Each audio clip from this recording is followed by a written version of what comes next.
Welcome to The Gangster, Book 6 in the Galactic Football League series. Written and performed by Scott Sigler. The Gangster is suitable for ages 12 and up and contains graphic violence. The Gangster is also available as a signed, numbered, limited edition hardcover while supplies last. To order, go to scottsigler.com/store.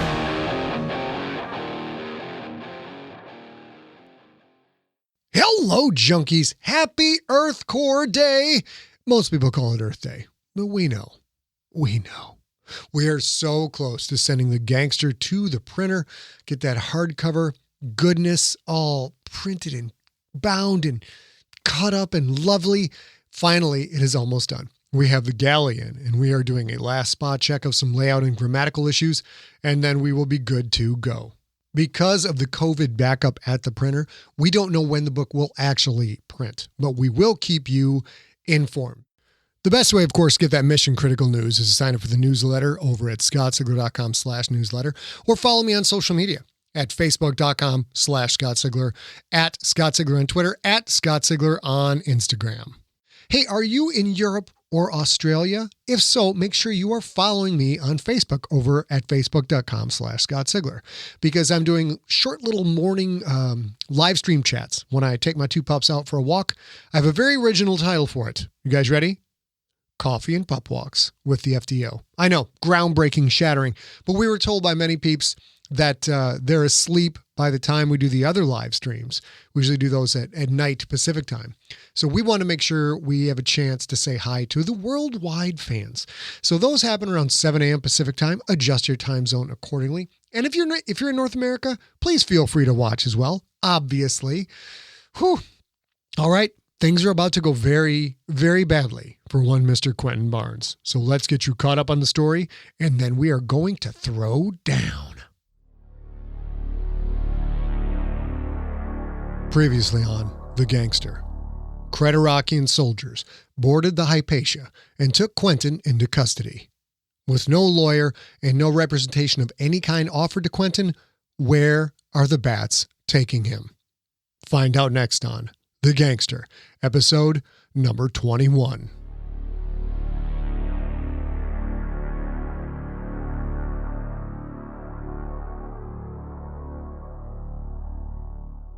Book 4, Lockup. The Journey. The shuttle flew Quentin to the Hammerwind. A corvette, apparently, was a warship, 5 times the size of the Hypatia, but much smaller than the Victory or the destroyer that had helped stop Quentin's dash for freedom. The bats led him out of the shuttle at gunpoint. On the Hammerwind's flight deck waited a human man and a human woman, both wearing gray Creterakian Empire military uniforms. The two originated from the League of Planets, most likely. The man had black striped orange skin, patterned like a tiger, while the woman had white, feathered wings extending from her back.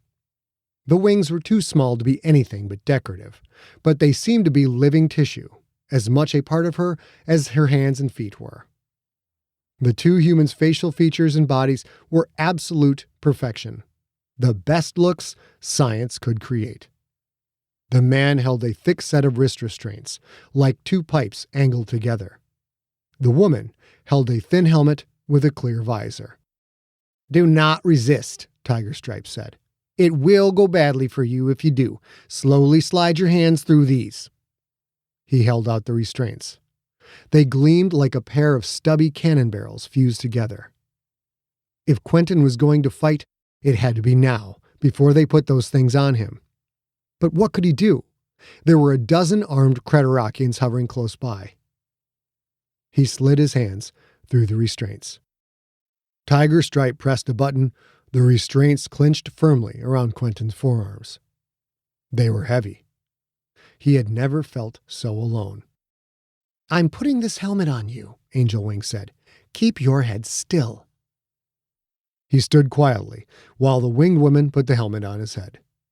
For a moment, he could see out of the visor just fine. Then she pressed a button on the helmet. Quentin saw nothing but static.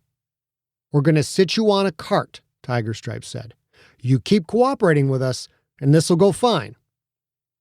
Quentin heard the hum of an electric cart.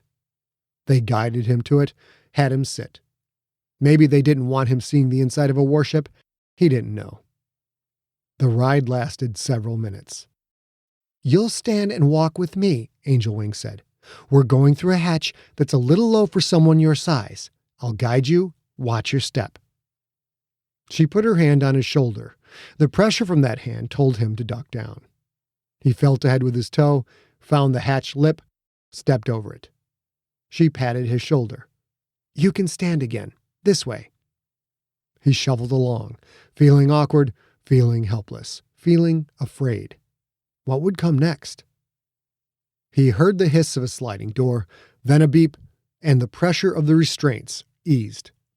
"Take those off," Tigerstripe said. "Then your helmet." Quentin did as he was told. He found himself in a small room, 3 walls of smooth white metal and 1 of clear crystal. A cot that was too small for him, a toilet and a sink, all made of metal, not a hard edge to be found anywhere.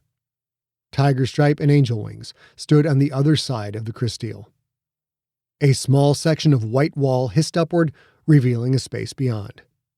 "Put the helmet and the restraints in there," Tigerstripe said. Quentin did so. When he stepped back, the section of wall hissed closed. Angel Wings gestured to the cot. "You might as well settle in," she said.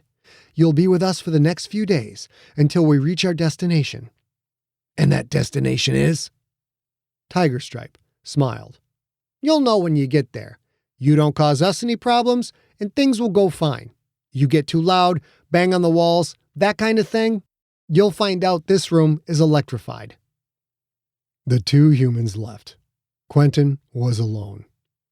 He realized he was on a smaller ship, which had been docked with the Hammerwind. Now this smaller ship was taking him away. Quentin longed for Becca's warmth, for the sense of deep security that came when he put his head on her shoulder or she put hers on his, the way all the badness of the universe faded out when he held her close. He lifted his palm up. It didn't activate. The ship was jamming it, probably. Quentin could do nothing but wait.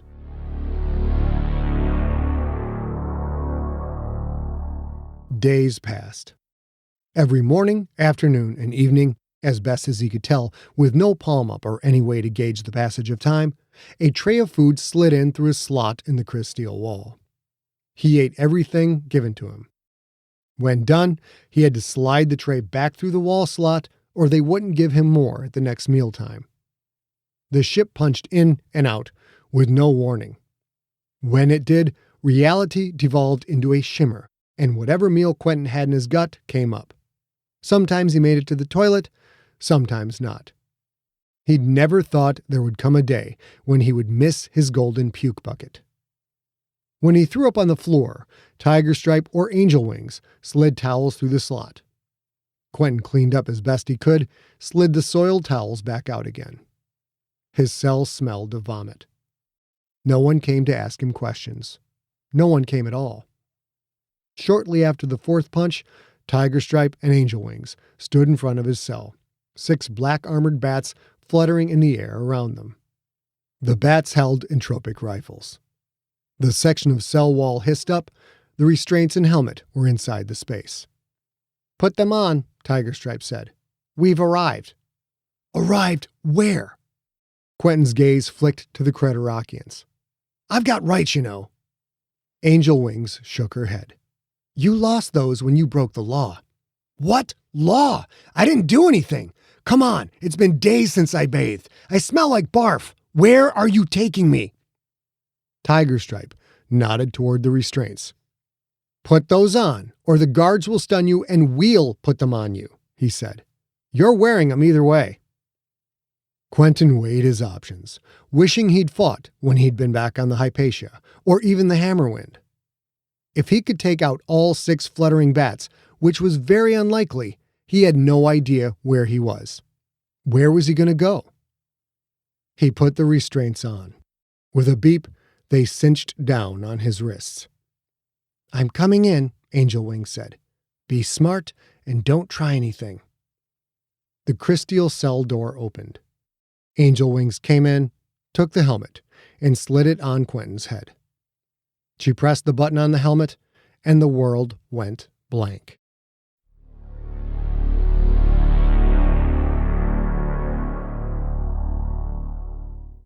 So many lies.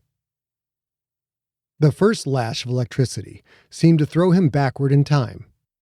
He was 19 again, at the GFL Combine, wrists and ankles clamped by shackles, a flood of Creterakians shouting questions as they blasted him again and again with high voltage. They wanted to know if he had mods, if he had connections to terrorist organizations. A confusing, agonizing test that determined whether he could join the upper tiers or if he would forever wallow in Tier 3.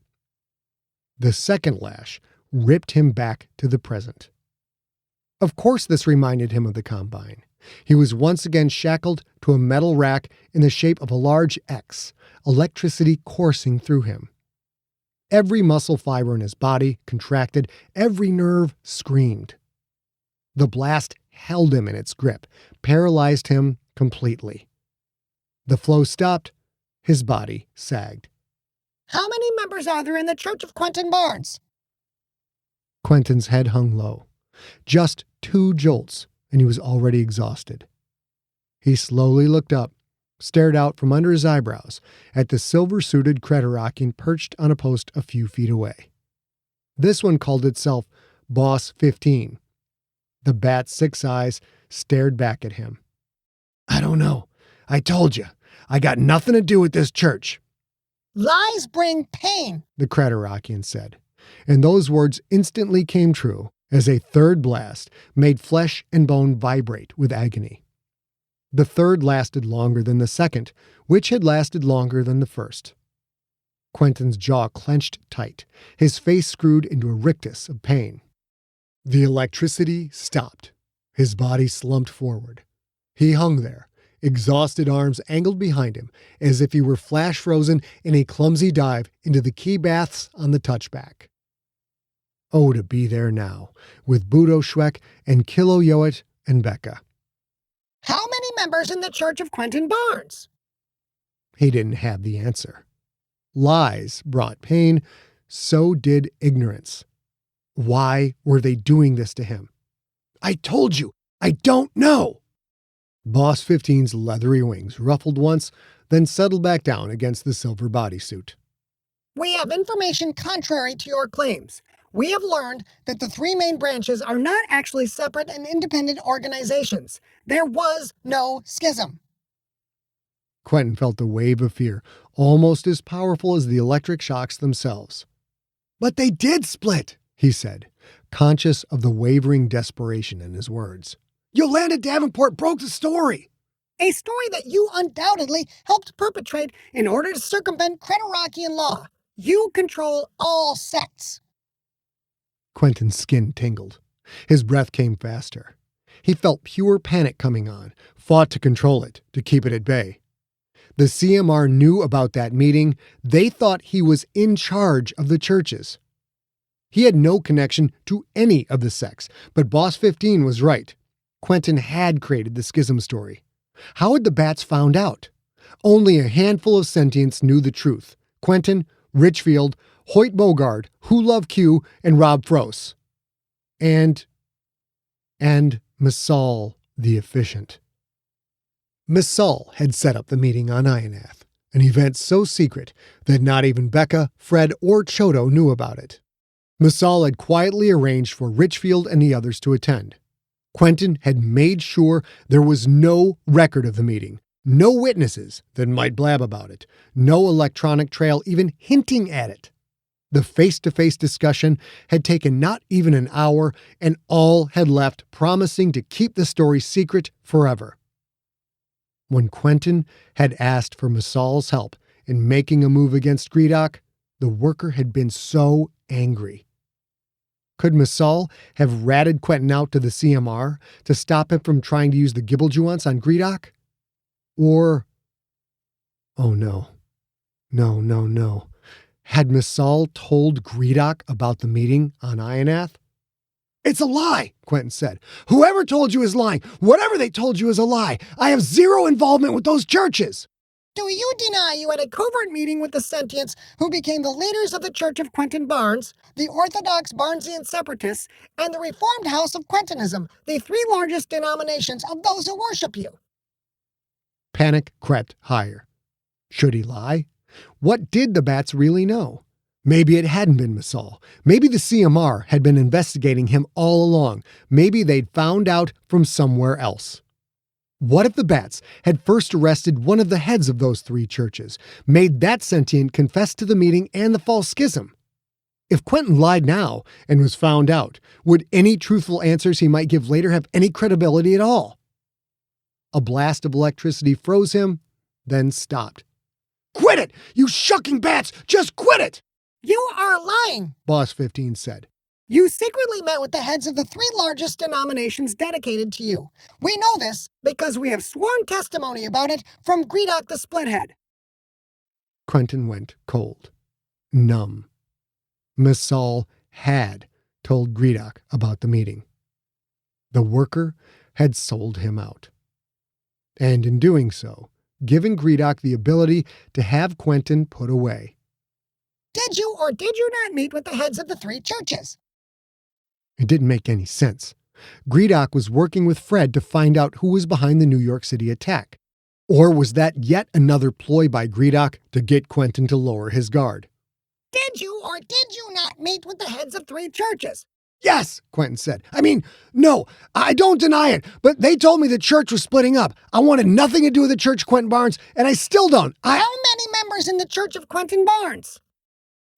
Quentin hung there, frozen in futility, wrists and ankles bound tight, knowing nothing he could say would stop any of this, knowing that Greedock had won. I don't know how many members there are.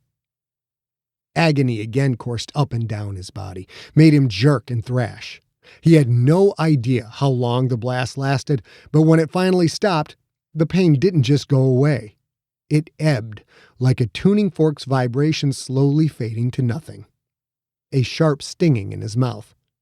His tongue probed the spot, found a small space where there should have been none. He lifted his head, spit his broken front tooth at the Creterakian. The chip of jagged white enamel hit along with a glob of blood, surprising the bat, making it flap off its post. You have assaulted an Imperial officer! Quentin laughed, and even that hurt. Always that tooth. You cheap bastards could have at least given me a mouth guard. The Creterakian flapped back to its post, settled on it, but kept its leathery wings half unfurled, as if Quentin might belch forth a breath of pure fire. Your answers are unsatisfactory, Boss 15 said. We will continue to increase the durations until you talk. Quentin spit out another glob of blood. He tried to hit the bat with it, but missed. The glob splattered on the floor, wet red against black metal.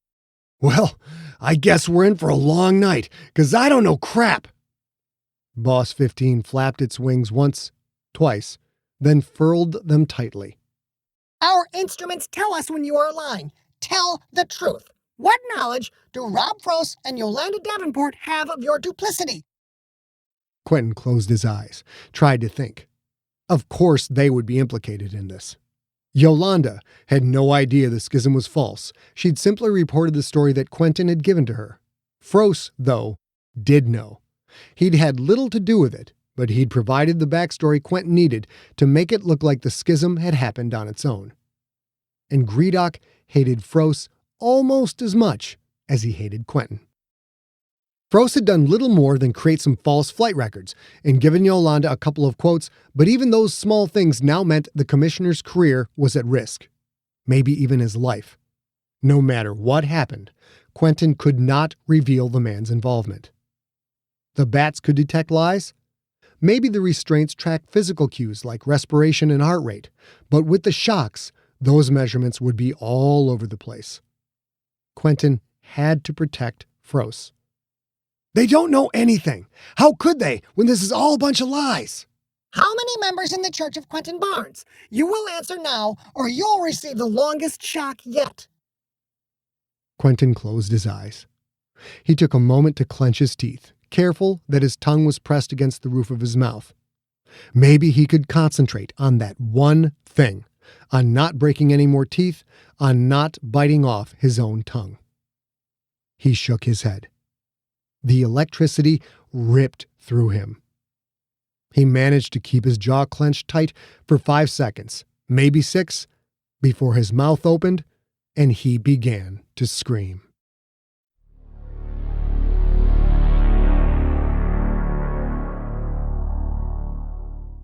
Article from the Ionath City Gazette. Headline: Quentin Barnes abducted by Creterakians. Ionath City, Ionath, Quith Concordia. Ionath Kraken's quarterback Quentin Barnes was in Earth orbit when his yacht was boarded by Creterakian military from the warship Hammerwind. Barnes was the only sentient removed from the yacht. The incident happened 5 days ago GCT, 6 days ago Ionath time, according to Rebecca Montaigne, wife and teammate of Barnes, who was aboard the yacht. Quote, "Quentin was abducted at gunpoint," said Montaigne in a recorded message sent to the Gazette. They claimed he was in violation of the Religious Organizations Act. He had no legal representation. We have not heard from him since and have no word from the government as to his location or his health. End quote. Initial information requests sent to the Creterakian Empire went unanswered, as did requests sent to the Creterakian Ministry of Religion, the CMR, the imperial division that manages religious concerns. Charlton the Moral, Lord Governor of the Quith Concordia, held a press conference regarding the situation and issued a rare rebuke of imperial policy. Quote, "Quentin Barnes is a Concordian and is due all rights granted to citizens of the Concordia," the Moral said. "I demand full accountability from the Empire regarding this arrest." End quote. 5 months ago, Kraken's backup Yitzhak Goldman was arrested for illegal mods. His whereabouts are unknown, although Imperial spokesbeings say he is being held at a detainment facility in Creterakian territory. Goldman, also a full citizen of the Concordia, is an extremely popular figure on Ionath, and his arrest and detainment spurred large protests in Ionath City. Ionath City authorities, who wish to remain anonymous, stated they fear this second arrest of a popular gridiron player could exacerbate those protests. The Gazette contacted the Ionath Kraken's front office for more information on the arrest of Barnes. Quote, "We have no knowledge of this incident," said Masal the Efficient, the official media representative of the Krakens. "While we do not doubt Miss Montaigne's claims, we have received no contact from the Creterakian Ministry of Religion or the Empire Bureau of Species Interaction. Our own efforts to contact Barnes have gone unanswered." End quote. Barnes was the presumed target of a recent violent incident at Randall Hospital, New York City, Earth. 3 armed assailants attacked the facility, presumably in an assassination attempt on Barnes. All 3 assailants died during the attack. Barnes was also injured during a terrorist attack on the Touchback, the team vessel of the Krakens, at Jupiter shortly before Galaxy Bowl 28. It is unknown if the alleged detainment of Barnes is related to either of those incidents. Barnes and Montaigne were recently married in a private ceremony on Earth. Barnes, a 2-time GFL championship quarterback, was the 26-86 league MVP. Montaigne, an all-pro fullback for the Krakens, is also a 2-time GFL champion and the MVP of Galaxy Bowl 28. You have been listening to The Gangster, Book 6 in the Galactic Football League series, written and narrated by Scott Ziegler. Follow Scott on Instagram and Twitter, where he is at Scott Ziegler, one word, and on Facebook at facebook.com/Scott Ziegler. For more information on the Galactic Football League series and for more free audiobook podcasts, visit scottziegler.com. The Gangster was directed by A. Ziegler, engineered by Steve Rickyberg. Copyright 2020, Empty Set Entertainment. Theme music is the song "They're Watching Me" by the band Superweapon.